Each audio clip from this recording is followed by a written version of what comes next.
உன்னை சுற்றி இருக்கிற சூழ்நிலை எல்லாமே எதிரா இருந்தாலும் சில சிச்சுவேஷன்ல நமக்கு சொல்லப்பட்ட வார்த்தையே மறந்துருக்கும் இல்ல, அதை எழுது.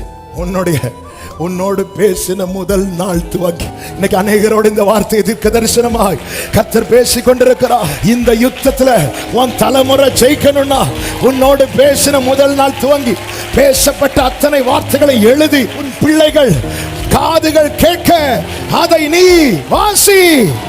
இன்னைக்கு நீங்க என்ன பண்றீங்களோ எது பண்றீங்களோ எனக்கு தெரியாது. நீங்க வீட்டுக்கு போறீங்க, அன்று சமத்துல இருந்து உங்களோட பேசின வார்த்தை எல்லாம் நினைவுல கொண்டு வந்திருந்து எழுத போறீங்க. போகும்போது நோட்டு வாங்கிட்டு போயிருங்க, மறக்காம பெண்ணையும் வாங்கிட்டு போயிருங்க. நீ எழுதி வாசி. யோசுவாக்களே எழுதி வாசியுங்கள். மோசேக்களே யோசுவாக்கள் கேட்க எழுதி வாசிங்க. இதனுடைய ரிசல்ட் நான் 2வது சொல்றேன்.